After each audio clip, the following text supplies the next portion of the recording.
good evening ছাত্ৰ ছাত্ৰীসকল তোমালোকক মোৰ অন্য এটা ক্লাছলৈ স্বাগতম জনাইছো আৰু কালি আমি দশম শ্ৰেণীৰ অনুশীলনী আৰু আনৰ যিমানখিনিলৈকে কৰিছিলো তাৰ পিছৰ পৰা আমি এতিয়া কৰি যাম কালি কৰা হৈছিলে 2 নম্বৰলৈকে আৰু মই তোমালোকক দুটামান হোমৱৰ্ক দিছিলো এতিয়া আমি 3 নম্বৰলৈ যাওঁ 3 নম্বৰটো চোৱা কোৱেশ্চনটো কি দিয়া আছে খালি ঠাই পুৰোৱা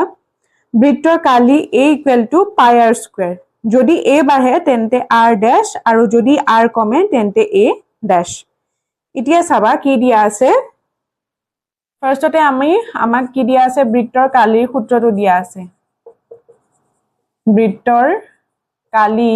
কিমান দিয়া আছে a = pi r square হল এতিয়া আমি বাকিখিনিলে পিছত যাম এতিয়া চাবা ইয়াত a আছে হয়নে এফালে a আছে ইয়াত আছে pi ইয়াত আছে পূৰণ হৈ আছে r square এতিয়া ধৰি ললো আমি a = pi r টো যদি আমি 1 ধৰো r টো যেতিয়া আমি 1 ধৰো তেনেহলে r square কিমান হৈ যাব 1 square গতিকে এটো কিমান হৈ যাব pi pi লগত 1 পূৰণ কৰিলে তো আমি pi পাম হয় যেতিয়া r = 2 হ'ব তেতিয়া a = কি হ'ব বাৰু pi পূৰণ ইয়াত একো নাই মানে কি চিন আছে জানে পূৰণ চিন আছে pi লগত কি আছে পূৰণ চিন pi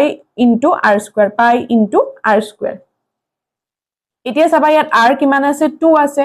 গতিকে 2 স্কয়াৰ কৰিলে আমি কিমান পাম 4 আৰু লগত পূৰণ pi তাৰ পাছত r = 3 ললো a = কিমান হৈ যাব pi * r square r ৰ জায়গাত আমি কি বহাই দিম 3 স্কয়াৰ হয়নে r ৰ জায়গাত 3 r = 3 ধৰিছো গতিকে 3 স্কয়াৰ হ'ব গতিকে 3 3 গুণ 9 pi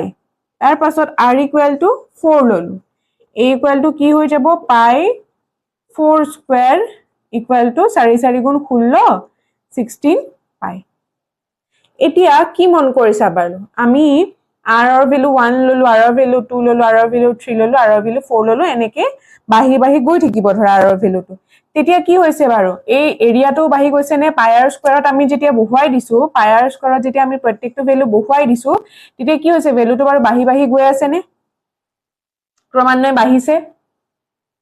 বাঢ়িছে আৰু এফালে আমি r ৰ ভ্যালুটো বহাইছো নে এটো বাঢ়িছে গতিকে r বাঢ়াৰ লগে লগে কি বাঢ়ি গৈছে এৰিয়াটো বাঢ়ি গৈ আছে দুইফালে কি হৈছে এটা বহাওতে আমি ইটো বাঢ়িছে গতিকে এটো কি হ'ব বাৰু প্ৰত্যক্ষ সমানুপাত হ'বনে এটা বাঢ়িলে আনটো বাঢ়ে এটা কমিলে আনটো কমে গতিকে গম পালানে আনসাৰটো কি হ'ব গতিকে এটো প্ৰত্যক্ষ সমানুপাতত থাকাৰ বাবে ফাৰ্ষ্টটো কি আছে চোৱা যদি a বাঢ়ে তেন্তে কি হ'ব r বাঢ়িবনে a বাঢ়িবলৈ হলে r টো বাঢ়িবই লাগিব r ৰ ভ্যালুটো আমি বহাই যাওঁতে 1 ৰ পৰা 2 কৰিলো 2 ৰ পৰা 3 কৰিলো 3 ৰ পৰা 4 কৰিলো তেতিয়াহে কি হৈছে a ৰ ভ্যালুটো বাঢ়ি বাঢ়ি গৈ আছে 16 পাই পালো 9 পাই পালো 4 পাই পালো তাৰপিছত প্ৰথম পাইছিলো একেবাৰে পাই ক্ৰমান্বয়ে বাঢ়ি বাঢ়ি গৈ আছে গতিকে a ৰ ভ্যালু বাঢ়িলে r ৰ ভ্যালু বাঢ়িবনে বাঢ়িব হয় এতিয়া লিখি লবা তোমালোকে ফাৰ্স্ট যোনটো দিয়া আছে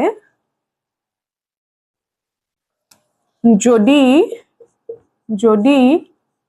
a বাঢ়ে তেন্তে r বাঢ়িব যদি a বাঢ়ে তেন্তে r বাঢ়িব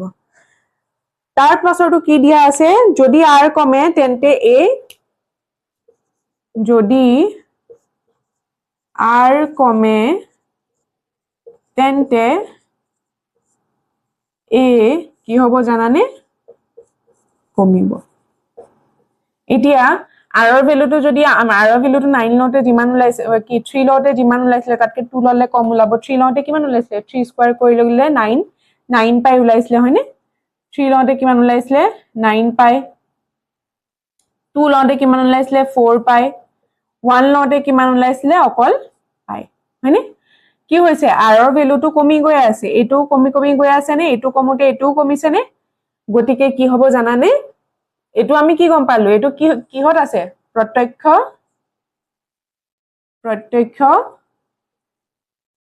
সমানুপাতত আছে প্ৰত্যক্ষ সমানুপাত হয় এটো এটা গতিকে a বাঢ়োতে আৰু বাঢ়িব আৰু r কমিলে এও কমিব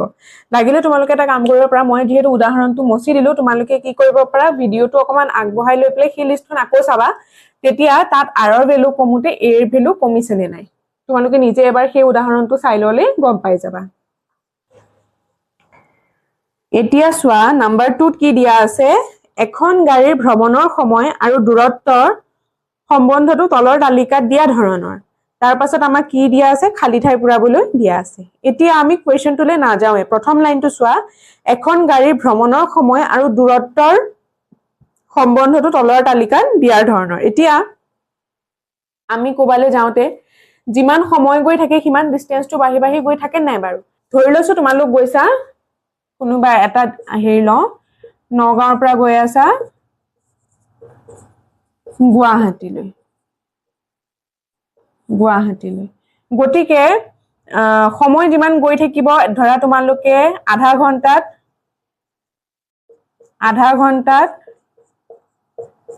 যোনখিনি জায়গা পাবাগে ধৰি ললো আধা ঘন্টাত তোমালোকে কি পাবাগে আহতগুৰি পালাগে তাৰ পাছত 1 ঘন্টাত তাতকৈ আৰু অলপ বেছি দূৰ পাবা হয়নে তাতকৈ আৰু অলপ আগুৱাই যাবা তাৰ পাছত ধৰা 1.5 ঘন্টাত তোমালোকে পাই গলা জোৰাবাদ তাৰ পাছত ধৰা 2 ঘন্টাত তোমালোকে সম্পূৰ্ণ 2 ঘন্টাত পাই গলা সোমাই গলা গুৱাহাটী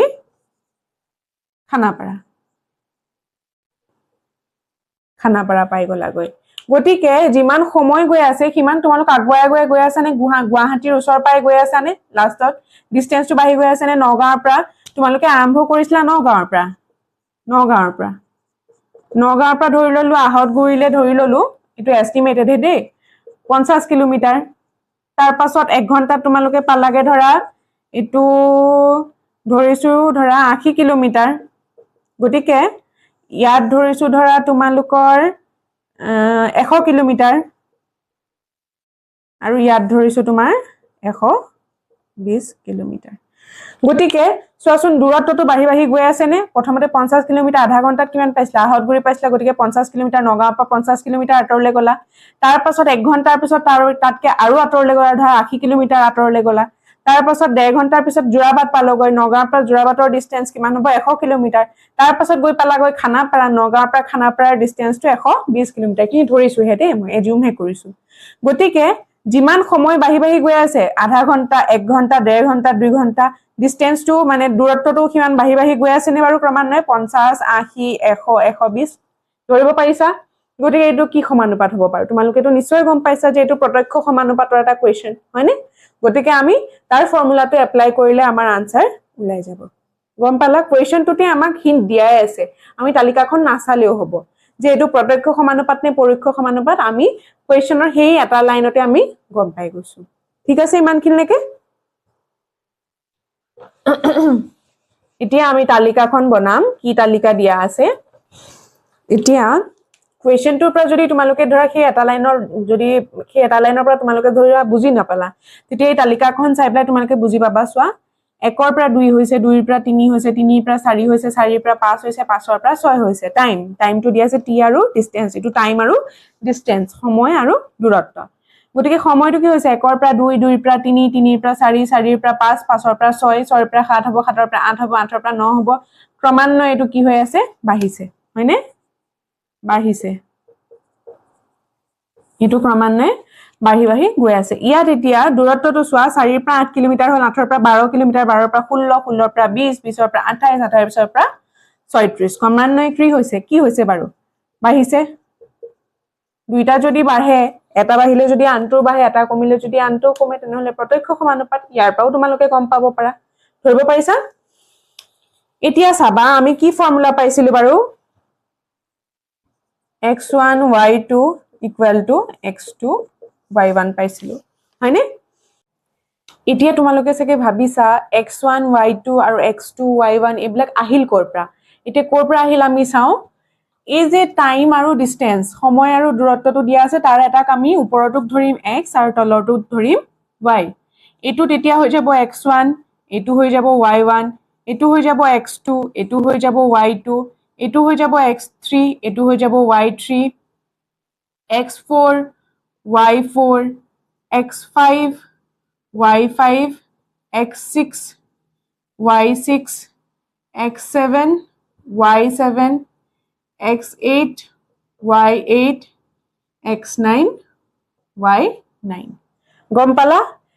তোমালোকৰ মনত যোনটো কোৱেশ্চন আছিলে মই নাইকিয়া কৰি দিলো সোৱা x1 y2 x2 y1 এইবিলাক আমি কৰ পৰা পাম এইখিনি প্ৰায় পাম আমি এটাক ধৰিব লাগিব x এটাক ধৰিব লাগিব y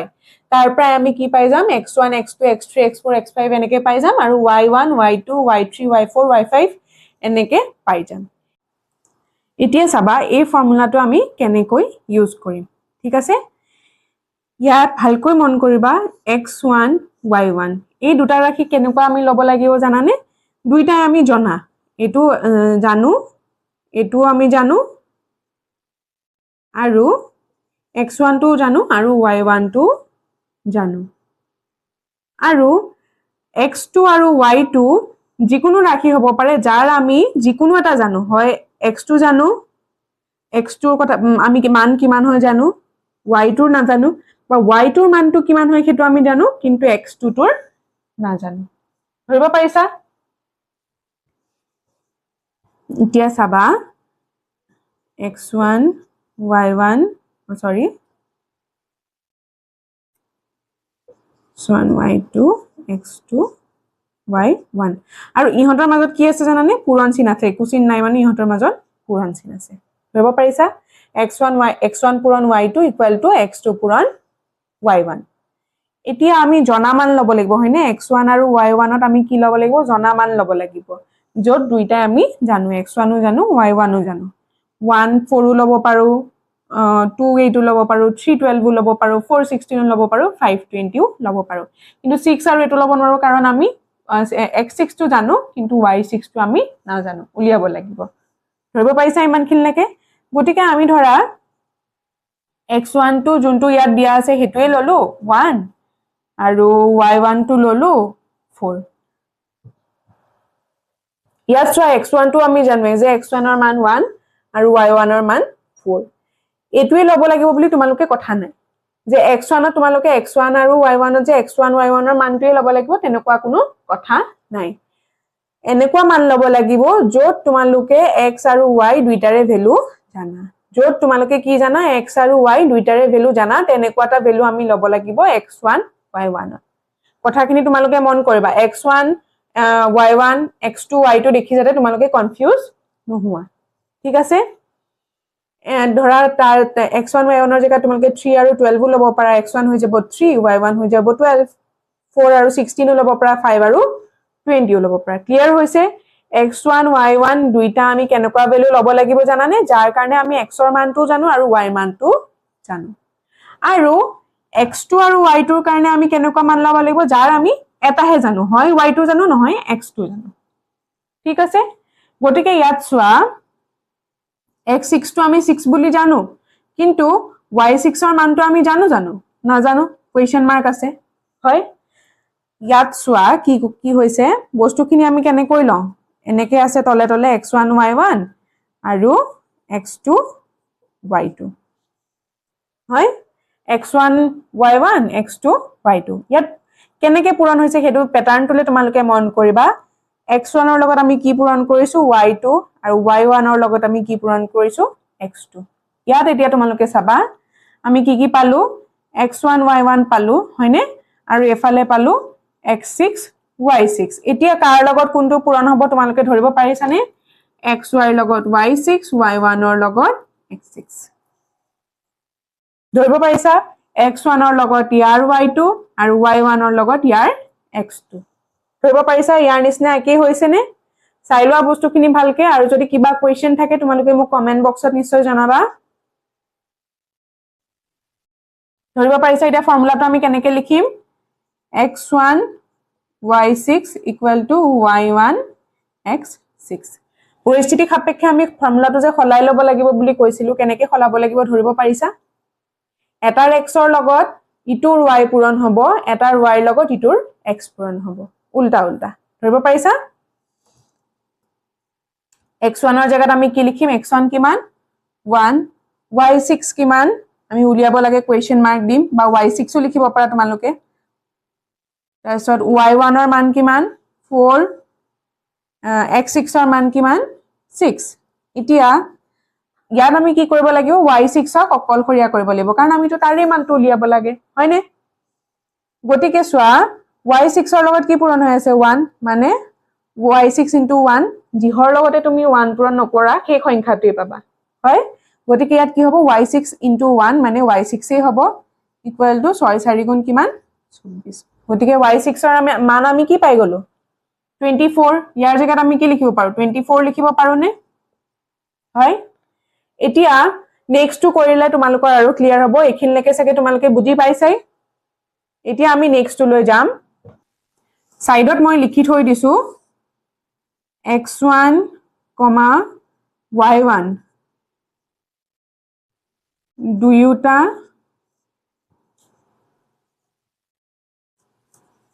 আমি জনা হ'ব লাগিব আৰু বাকি x2, y2 দুয়োটাৰ ভিতৰত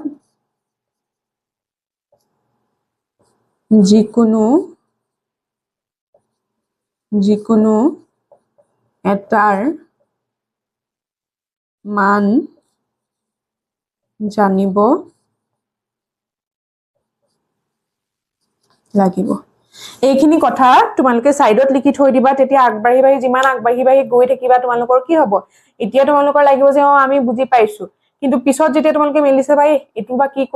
কৰিছিলো এটো বা কেনেকে কৰিবলৈ আছিল সব খেলি মিলি লাগিব গতিকে সাইডত তোমালোকে এইটো কথা লিখি ৰাখিবা আৰু মই ইয়াত তোমালোকে বুজি পোৱাকেহে দিছো কিন্তু মই ইয়াত একো মেথছৰ ল্যাঙ্গুৱেজ ইউজ কৰা নাই তোমালোকে কেনেকে বুজি পাবা বা মই পঢ়োতে মই কেনেকে বুজি পাইছিলো মই কি কৰিছিলো এনেকে কথাবিলাক সাইডত মই নিজে বুজা ধৰণে সাইডত লিখি থৈ দিছিলো যাতে পিছত চালে মোৰ সুবিধা হয় গতিকে এতিয়া মই তোমালোককো তেনেকে দিছো যাতে তোমালোকে পিছত চালে কথাখিনি সহজ ভাষাত বুজি পাব পাৰা ধৰিব পাৰিছা গতিকে এটো সাইডত তোমালোকে লিখি থৈ দিবা এতিয়া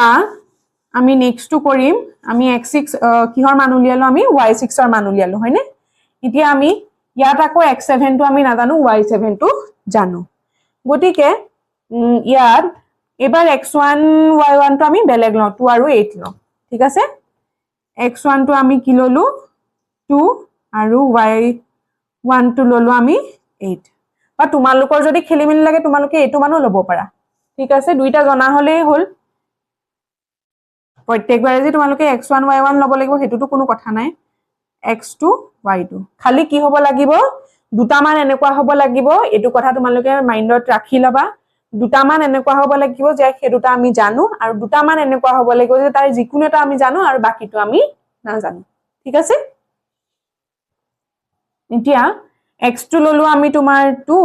y2 দিয়া আছে 8 আৰু x7 আমি উলিয়াব লাগে কোনটো দিয়া আছে হেতু আগধৰি লিখি লও y7 দিয়া আছে 28 আমি কি উলিয়াব লাগে x7 কিমান হয় উলিয়াব লাগে হয় এই ফৰ্মুলাটো জাস্ট মনত ৰাখিবলৈ দিছিলো এটো কেনেকে ইউজ হয় তোমালোকক বুজাই আছো মই বুজি নাপালে মই বাৰে বাৰে কৈ আছো মোক কোৱেশ্চন খুদিবা তোমালোকে যদি বুজি নাই পোৱা তেনে হলে ইয়াত সবা কি কৰিব লাগিব ইয়াৰ x ৰ মানটোৰ লগত আমি ইয়াৰ y মানটো পূৰণ কৰিব লাগিব x2 ৰ লগত আমি y7 পূৰণ কৰিব লাগিব হয় তাৰ পাছত y2 ৰ লগত আমি কি কৰিব লাগিব x7 পূৰণ কৰিব লাগিব x2 ৰ লগত হিতু ৰাখিৰ y মানটো আৰু y2 ৰ লগত হিতু ৰাখিৰ x ৰ মানটো পূৰণ কৰিব লাগিব ধৰিব পাৰিছা এতিয়া চাবা x2 * y7 = y2 * x7 x2 মানটো কিমান 2 y7 ৰ মানটো কিমান 28 y7 ৰ মানটো 28 y2 ৰ মানটো 8 আৰু x7 ৰ মানটো আমি উলিয়াব লাগে না জানো এতিয়া চাবা এতিয়া আমি কি কৰিব লাগিব x7 টোক আমি অকলশৰীয়া কৰিব লাগিব কি এফালে থাকক বা এফালে থাকক তাক আমি x7 ৰ মান উলিয়াব লাগিব যেহেতু তাক আমি কি কৰিব লাগিব অকলশৰীয়া কৰিব লাগিব অকলশৰীয়া কৰিবলৈ হলে তাৰ লগত 8 টো কি হৈ আছে বাৰু পূৰণ হৈ আছে গতিকে 8 টো যেতিয়া 8 টোক আমি এফালে লৈ আহিব লাগিব হয়নে 8 টো যেতিয়া এফালে আহিব কি হ'ব জানানে কি হৰণ হৈ প্লে বহিব কেনেকে বহিব চাবা 2 into 28 টো নিজৰ জায়গাতে থাকিব তাৰ তলত আহি পেলাই 8 ৰে কি হৈ যাব হৰণ হৈ যাব ইকুৱেল টু x7 তাৰছত x7 টোক আমি x7 টো এফালে আছে এফালে নিও আমি লিখিব পাৰো তাত কোনো আপত্তি নাই গতিকে x7 ইকুৱেল টু আমি কি লিখিব পাৰো 2 into 28 by 8 লিখিব পাৰো এই একেটা লাইনকে মই খালি এটো এফালে দিছো এটো এফালে দি পেলাই লিখিছো একেটা লাইনে কিন্তু তাৰছত 2 4 গুণ 8 4 7 গুণ 28 গতিকে x7 আমি কি পাই গলো 7 পাই গলো 7 পাই গলো ধৰিব পাৰিছা এই ফৰ্মুলাটো কেনেকৈ ইউজ হয় তাৰ দুটা মান আমি লব লাগিব আমি দুইটাই জানো আৰু দুটা মান এনেকুৱা লব লাগিব যে তাৰ এটা আমি জানো এটা আমি নাজানো উলিয়াব লাগিব গম পাইছা এটাৰ x ৰ লগত ইটোৰ y পূৰণ কৰিব লাগিব আৰু এটাৰ y ৰ লগত ইটোৰ x ক পূৰণ কৰিব লাগিব জাস্ট তোমালোকে তেনেকৈ মনত ৰাখিলেই হ'ল মই তোমালোকক সেই কাৰণে সাইডত লিখি থবলৈ দিছো যাতে পিছত চালে তোমালোকৰ মনত পৰে কি কৰিছিলা কেনেকৈ কৰিছিলা গতিকে উলাই গল x7 ৰ মানটো এতিয়া চাবা এটো x8 y8 লে আমি আহিম x9 y9 টো সোয়া আকৌ আগৰ নিচিনাই হ'ব এইবাৰ ধৰা ধৰিলো আমি x3 y3 আমি জানো দুইটা x3 টো 3 y3 টো কিমান 12 আৰু x9 টো উলিয়াব লাগিব আৰু y9 টো দিয়া আছে 36 এতিয়া সোয়া তোমালোকে x3 লগত ইয়াৰ y টো পূৰণ হ'ব ইয়াৰ x ৰ লগত ইয়াৰ y টো ইয়াৰ y লগত ইয়াৰ x টো পূৰণ হ'ব মানে x3 into y9 equal to y3 into x9 x3 জায়গাত কি বহিলে 3 y9 ৰ জায়গাত কিমান বহিব 36 equal to y3 কিমান 12 আৰু পূৰণ x9 এতিয়া আকৌ আমি কি কৰিব লাগিব x9 ক অকলখৰীয়া কৰিব লাগিব 12 টো ইয়াৰ লগত কি হৈ আছে 12 টো ইয়াৰ লগত পূৰণ হৈ আছে ইফালে আহিলে কি হৈ যাব ই ইয়াক হৰণ কৰি দিব হয়নে পূৰণ হৈ থাকিলে ইফালে আহিলে হৰণ হৈ যাব যোগ হৈ থাকিলে বিয়োগ হ'ব তাৰছত হৰণ থাকিলে হ'ব পূৰণ বিপৰীত কিটা হ'ব ঠিক আছে যোগ থাকিলে বিয়োগ থাকিলে যোগ পূৰণ থাকিলে হৰণ থাকিলে পূৰণ সমান চিহ্ন ইফালে আনাৰ লগে লগে কি হৈ যাব বিপৰীত হেৰিটো হৈ যাব ইয়াত পূৰণ হৈ আছে ইফালে আহাৰ লগে লগে কি হৈ যাব হৰণ হৈ যাব গতিকে 3 into 36 divided by 12 equal to x9 আকৌ আমি x9 টো কেফালে ৰাখো 3 into 36 by 12 12 3 গুণ 36 x9 টো কিমান হৈ যাব জানানে 3 3 গুণ 9 এটোৰ ভ্যালু আমি 9 পাই গলো এটো আমি কিমান পাইছিলো 7 পাইছিলো ধৰিব পাৰিছা যত এটা ৰাখি দিয়া আছে তাত আমি এটো ফৰ্মুলা ইউজ কৰি পেলাই উলিয়াব পাৰো ঠিক আছে প্ৰথম মই তোমালোকক শিকালো ফৰ্মুলা ইউজ কৰি কেনেকৈ উলিয়াই এতিয়া আমি এই টেবুলখন চাইও কিন্তু আমি কি কৰিব পাৰো মনৰ ভিতৰটো মুখৰ ভিতৰটো উলিয়াব পাৰো কেনেকৈ উলিয়াও আহা আমি চাম ইমান খিলনেকে বুজি পাইছে চাগে একো কনফিউজন নাই মই ধৰিছো এতিয়া ইয়াত চোৱা কেনেকুৱাকে বাঢ়িছে 1 ৰ পৰা 2 হৈছে 2 ৰ পৰা 3 হৈছে 3 ৰ পৰা 4 হৈছে 4 ৰ পৰা 5 হৈছে 5 ৰ পৰা 6 হৈছে 6 ৰ পৰা 7 হৈছে 7 ৰ পিছত কি হ'ব বাৰু নিশ্চয় 8 8 ৰ পিছত আকৌ কি হৈছে 9 হৈছে ক্ৰমান্বয়ে বাঢ়ি বাঢ়ি গৈ আছে নে তাৰ পিছত ইয়াত চোৱা 4 ৰ পৰা কিমান হ'ল 8 হ'ল 8 ৰ পৰা 12 12 ৰ পৰা 16 16 ৰ পৰা 20 20 ৰ পৰা 24 24 ৰ পৰা 28 28 ৰ পিছত কি হ'ব বাৰু ইয়াত চোৱা 4 লগত 2 পূৰণ কৰোতে 8 পালো তাৰ পিছত 3 পূৰণ কৰোতে 12 4 পূৰণ কৰোতে 16 5 পূৰণ কৰোতে 20 6 পূৰণ কৰোতে 24 7 পূৰণ কৰোতে 28 8 পূৰণ কৰোতে 32 ধৰিব পাৰিছা ক্ৰমান্বয়ে বাঢ়ি আহিছে ইয়াত হেতু কাৰণে আমি হেতু ক্ৰমতে বঢ়াই নিব পাৰো ইয়াত বুলে ধৰা তোমাৰ 4 ৰ পৰা 7 হ'ল 7 ৰ পৰা আকৌ বুলে 13 হ'ল 13 ৰ পৰা বুলে আকৌ তোমাৰ 25 হ'ল তেনেকুৱা হেৰিত নাই ক্ৰমান্বয়ে বাঢ়ি গৈছে ইয়াতো ক্ৰমান্বয়ে বাঢ়ি গৈছে ইয়াতো ক্ৰমান্বয়ে বাঢ়ি গৈছে সেই কাৰণে আমি কি কৰিব পাৰো টেবুলখন চাইও আমি ভ্যালুখিনি লিখিব পাৰো তেনেকৈ ক্যালকুলেট কৰি পেলাই গম পাইছা এতিয়া চোৱা কোৱেশ্চন খিনি কি দিয়া আছে ফাৰ্স্ট টু দিয়া আছে a নাম্বাৰটো কি দিয়া আছে t আৰু d এ ডেশ ভাবে বিচৰণ কৰে এতিয়া এটোটো আমি জানোৱে প্ৰত্যক্ষভাৱে বিচৰণ কৰে হয়নে কাৰণ এটা বাহুতে আনটো বাঢ়িছে গতিকে ফাৰ্স্ট আনসাৰটো মই খালি লিখি দিছো কি প্ৰত্যক্ষভাৱে বিচৰণ কৰে b টো চোৱা কি দিয়া আছে t = 6 হলে d = কিমান হ'ব আমি উলিয়ালো 24 t = 6 হতে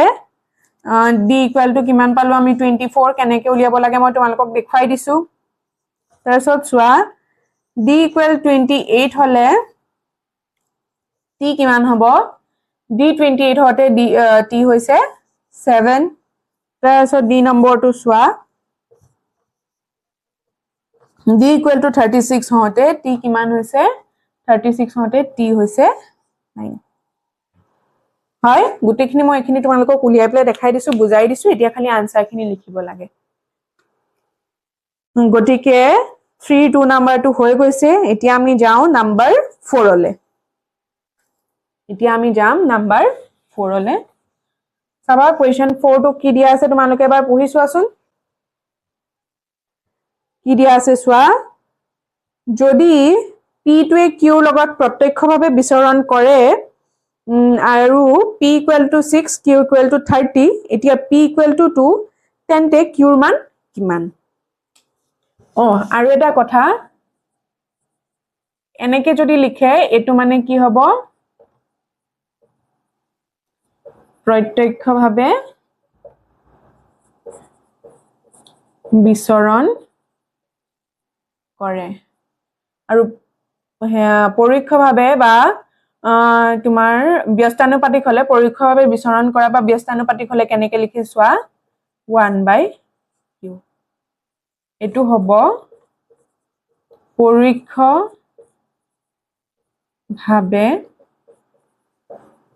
বিচৰণ কৰে এইকিটা তোমালোকে নোট কৰি লবা প্ৰত্যক্ষভাৱে যেতিয়া বিচৰণ কৰে তেতিয়া আমি এডাল চিন দি পেলাই q টো দিও আৰু যদি পৰোক্ষভাৱে বিচৰণ কৰে তেনেহলে 1/q লিখো ইয়াত মানে কি বুজাবো এটো যদি বাহে এটো কমিব এটো বাহিলে এটো কমিব এটা যদি বাহে এটা কমিব এটা কমিলে এটা বাহিব ঠিক আছে ইয়াত আকৌ এটা বাহিলে ইটো বাহিব এটা কমিলে ইটো কমিব এতিয়া আমি 4 ত কি গম পালো চোৱা কোৱেশ্চন নম্বৰ 4 ত এটো এনেকে আমাক দিয়া আছে p directly proportional to q মানে কি দিয়া আছে আমাক প্ৰত্যক্ষভাৱে বিচৰণ কৰে এতিয়া দিয়া আছে p = 6 হতে q কিমান হয় 30 হয় অথনিৰ ফৰ্মুলাটো এপ্লাই কৰিলে আমি পাই যাম নে a p লগত আমি a q ৰ মানটো পূৰণ কৰি দিম এটো p লগত এটো q ৰ মান আৰু এটো p লগত এটো q ৰ মান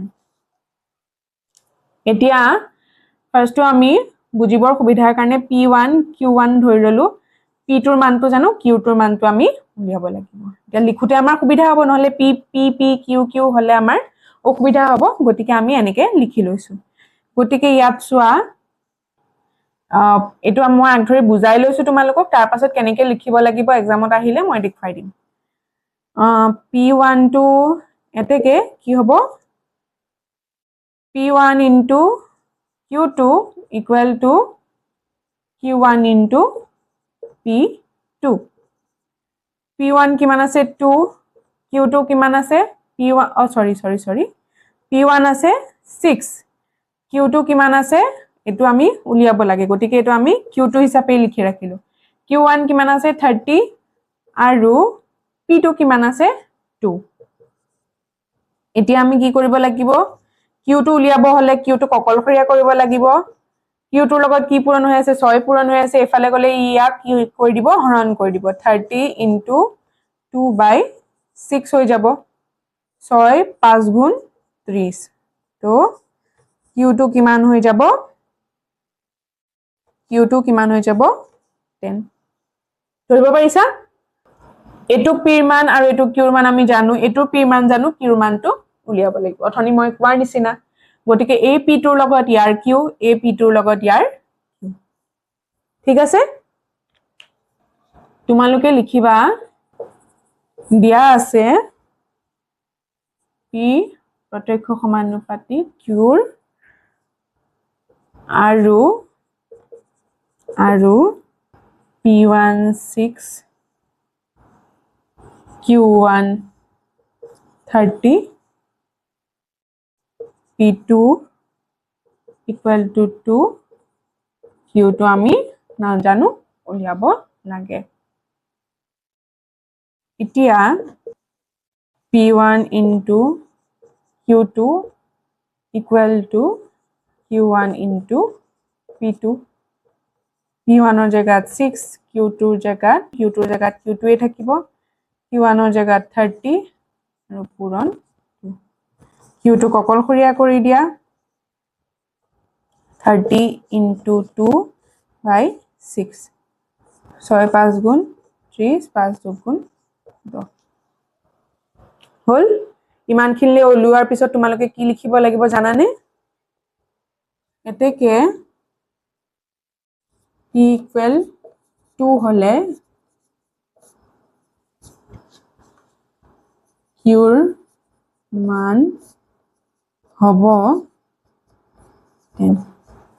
এটো এতিয়া তোমালোকক এমসিকিউ আকাৰে আছে তোমালোকে কি হল 4 ৰ c টো সিলেক্ট কৰিলে হল হয়নে আনসাৰ 10 ওলাইছে গটিকে 4 ৰ কি হ'ব 4 ৰ কোড 10 আছে c 10 আছে কিন্তু যদি তোমালোকক এমসিকিউ নিদিয়ে ধৰা 2 মাৰ্ক দিছে কোৱেশ্চনটো তোমালোকে কৰি দেখুৱাব লাগিব তেনে হলে তোমালোকে কি কৰিব লাগিব এনেকে কৰিব লাগিব ঠিক আছে এতিয়া আহি যাও আমি r1 ৰ লাষ্ট কোৱেশ্চনটো লৈ কি দিয়া আছে চাও আমি অনুশীলনীৰ লাষ্ট কোৱেশ্চন নম্বৰ 5 কি দিয়া আছে সোৱা তলৰ তালিকাখনৰ খালি ঠাইত y ৰ মান কি হয় আমি লিখিব লাগে হয়নে ড্যাশ দি থোৱা আছে y ঠাইত হেতু আমি উলিয়াব লাগে এতিয়া আগত 3 ৰ 2 নম্বৰটোত আমাক হিন্ট দিছিলে যে এখন গাড়ীৰ ভ্ৰমণৰ সময় আৰু দূৰত্ব সেইবুলি আমাক দিয়া আছিল গতিকে আমি তাৰ পৰা গম পাই গৈছিলো যে প্ৰত্যক্ষ সমানুপাত হ'ব এনেও আমি টেবুলখন চাইও গম পাও যে এটো প্ৰত্যক্ষ সমানুপাত হ'ব বুলি কিন্তু ইয়াত সোৱা আমাক একো হিন্ট দি থোৱা নাই যে অকল কৈছে খালি y ৰ মান উলিয়াব লাগে গতিকে আমাৰ এতিয়া আমি অকল টেবুলখনকে লক্ষ্য কৰিব লাগিব তাৰ পৰাহে আমি গম পাম যে এটো প্ৰত্যক্ষ সমানুপাত নে পৰোক্ষ সমানুপাত ঠিক আছে এতিয়া ইয়াত লক্ষ্য কৰিবা 1 ৰ পৰা 2 হৈছে 2 ৰ পৰা 4 হৈছে 4 ৰ পৰা 8 হৈছে এফালে কি হৈছে বাৰু এটো বাঢ়িছে হয়নে এটো বাঢ়িছে আৰু ইয়াত সোৱা 32 ৰ পৰা 16 16 ৰ পৰা 18 ক্ৰমান্বয়ে কি হৈছে কমিছে গতিকে আমি কি গম পালো যে এটো কি সমানুপাত হ'ব প্ৰত্যক্ষ নে পৰোক্ষ বাৰু পৰোক্ষ সমানুপাত নিশ্চয় গতিকে পৰোক্ষ সমানুপাতৰ বাবে আমি কি ফৰ্মুলা পাইছিলো বাৰু x1 y1 equal to x2 y2 একেটা পূৰণ হৈ আছে কিন্তু দেই x1 পূৰণ y1 equal to x2 পূৰণ y2 এতিয়া x1 y1 আমি ইয়াৰ ক্ষেত্ৰটো কি লব লাগিব দুটাৰ দুইটা আমি জনা মান লব লাগিব 132 লব পাৰা 216 লব পাৰা 48 লব পাৰা ঠিক আছে আৰু x2 y2 ৰ ভিতৰত আমি কি লব লাগিব এটা জানো এটা না জানো গতিকে তোমালোকে সাইডত লিখি লবা যেহেতু এটো এমসিকিউ হেতু কাৰণে মই কৈছো সাইডত লিখি লবলৈ x1 ধৰি ললো আমি 2 এটো মান ধৰিছো আমি x2 লিখিব পাৰা তোমালোকে কোনো কথা নাই এটো হৈ যাব x1 y1 x2 y2 x3 y3 x4 y4 আমি মানে y4 মানটো উলিয়াব লাগে তোমালোকৰ সুবিধাৰ কাৰণে মই এটো x2 বুলিয়ে ধৰিছো x2 2 দিয়া আছে তাৰ পাছত y2 কিমান দিয়া আছে 16 দুইটা মানে আমি গম পাও দুইটা মানে আমি কি হয় গম পাও হয়নে এতিয়া আমি ইটো ৰাখি কেনেকুৱা লব লাগিব যে যাৰ এটা মান আমি জানো এটা মান না জানো এতিয়া x4 ৰ মানটো কিমান দিয়া আছে 8 কিন্তু y4 ৰ মানটো আমি না জানো এটা জানো এটা না জানো এতিয়া ইয়াত আকৌ আমি কি কৰিব লাগিব পৰোক্ষ সমানুপাতত ভালকে মন কৰিবা অথনি কি কৰিছিল আমি এটাৰ x ৰ লগত ইটো ৰাখিৰ y পূৰণ কৰিছিলো এটা ৰাখিৰ y লগত ইটো ৰাখিৰ x পূৰণ কৰিছিলো ইয়াত আকৌ একেটা ৰাখিৰে x আৰু y পূৰণ কৰিম আৰু একেটা ৰাখিৰে x আৰু y পূৰণ কৰিম মানে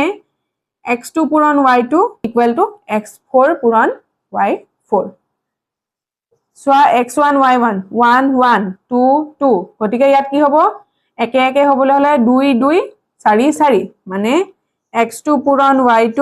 equal to x4 পূৰণ y4 x2 কিমান আছে 2 y2 কিমান 16 x4 কিমান 8 y4 আমি নাজানো y4 এ লিখি থৈ দিম y4 ক অকলখৰীয়া কৰিব লাগিব কাৰণ আমি ইয়াৰে মান উলিয়াব লাগে হয়নে y4 equal to কি হৈ যাব 2 into 16 হৰণ 8 2 into 16 divided by 8 মই অথনি কি কৰিছিলো y4 টো এফালে ৰাখি পেলাই ইয়াক ইয়াৰ তললৈ লৈ গুছি আহিছিলো কিন্তু এতিয়া এটা লাইন শৰ্ট কৰি পেলাই লিখিছো আগৰ কিতাপ তোমালোকক দেখুৱাইছো যেতিয়া তোমালোকে বুজি পাবা নিশ্চয় এটো গতিকে y4 ইকুৱেল টু কি হৈ যাব 8 কিমান গুণ 16 8 দুগুণ 16 2 দুগুণ 4 গতিকে y4 মানটো কিমান হৈ যাব 4 ধৰিব পাৰিছা প্ৰত্যক্ষ সমানুপাতত আমি কি কৰিছিলো এটাৰ x লৈছিলো ইটোৰ y পূৰণ কৰিছিলো এটাৰ x ইটোৰ y হয়নে আৰু এটাৰ y ইটোৰ x ঠিক আছে কিন্তু ইয়াত কি কৰিব লাগিব একে একে কিটা পূৰণ কৰিব লাগিব x2 y2 x4 y4 যোনটোৰ x লবা তাৰে y লব লাগিব যোনটোৰ x লবা তাৰে y লব লাগিব ঠিক আছে প্ৰত্যক্ষ সমানুপাত আৰু পৰীক্ষ সমানুপাতৰ সেই ফৰ্মুলা কিটা সেই অকমানে ডিফাৰেন্স আছে তোমালোকে খালি হেতু মনত ৰাখিব লাগিব ঠিক আছে ক্লিয়াৰ হৈছে নে ইমানখিনলৈকে গতিকে এটো অনুশীলনী R1 ৰ লাষ্ট কোৱেশ্চন আছিল এটো আমি সলভ কৰিলো তথাপিও যদি তোমালোকৰ কৰবাত কিবা ডাউট ৰৈ গৈছে তোমালোকে মোক জনাবা মই নিশ্চয় ক্লিয়াৰ কৰি দিম ইয়াৰ পিছত আমি নেক্সট দ্বিতীয় খণ্ড বৰ্গ আৰু বৰ্গমূললৈ যাম হে আমি নেক্সট ক্লাছত আলোচনা কৰিম ঠিক আছে তেন্তে হলে আজিলৈ ইমানে আহিছো ধন্যবাদ